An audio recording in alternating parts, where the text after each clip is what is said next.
بسم اللہ الرحمن الرحیم۔ کتاب التوابین میں ایک واقعہ نقل کیا جاتا ہے کہ ایک صوفی بزرگ اپنے 40 ساتھیوں سمیت سفر پر روانہ ہوا۔ جب اس نے سفر کیا تو ایک جگہ پر اس نے 3 دن کے لیے قیام کیا، وہاں 3 دن کے لیے ٹھہرا۔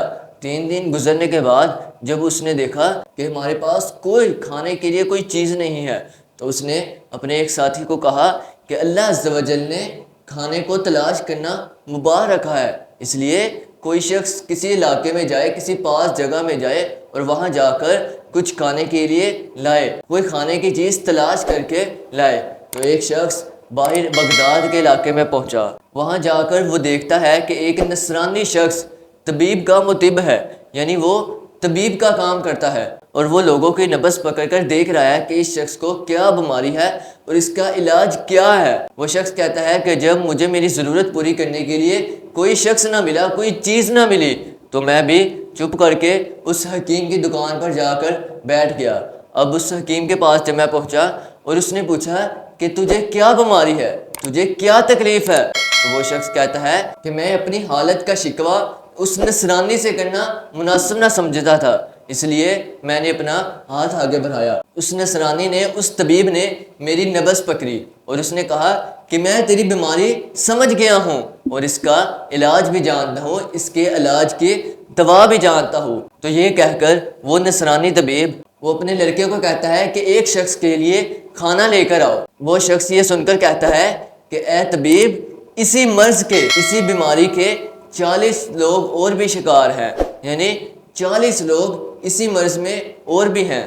تو یہ سن کر وہ طبیب اپنے لڑکے کو کہتا ہے کہ 40 بندوں کا کھانا لے کر آؤ۔ جب کھانا لایا جاتا ہے تو وہ طبیب اپنے غلام کے ذریعے کھانا بھجوا دیتا ہے۔ جب طبیب کا لڑکا، طبیب کا غلام اور وہ شخص کھانا لے کر جا رہے ہوتے ہیں تو طبیب بھی کہتا ہے کہ میں جھوٹ اور سچ جاننے کے لیے ان کے پیچھے جاؤں۔ تو جب وہ شخص کھانا لے کر پہنچتا ہے، جب اپنے قافلے کے پاس ایک کمرے میں جا کر وہ پہنچتا ہے اور وہاں جا کر کھانا جب لگوایا جاتا ہے تو وہ طبیب بھی پیچھے کھڑا دیکھ رہا تھا، سارا ماجرا دیکھ رہا تھا۔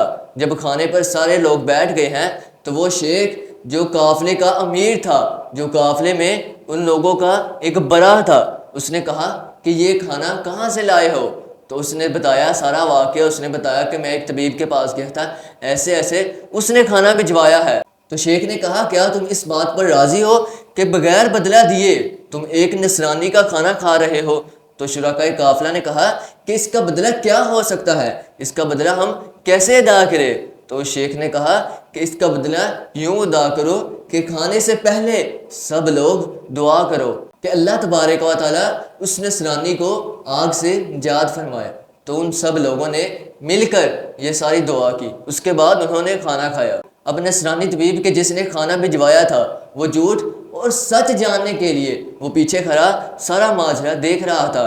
تو جب اس نے دیکھا کہ ان لوگوں کو بھوک کے باوجود، انہیں بھوک لگی ہوئی ہے، اس کے باوجود یہ کھانا نہ کھا رہے تھے، کہ کہتا ہے کہ تم اس بات پر راضی ہو کہ بدلہ دیے بغیر تم کھانا کھا رہے ہو؟ تو اس نے وہ ساری شیخ کی باتیں سن کر دروازہ کھٹکھٹایا اور دروازہ کھٹکھٹا کر اندر ہوتا ہے اور اس نے اپنی سلیب کو توڑ کر کہا کہ میں گواہی دیتا ہوں کہ اللہ عز و جل کے سوا کوئی عبادت کے لائق نہیں اور محمد صلی اللہ تعالیٰ علیہ وسلم اللہ کے رسول ہیں۔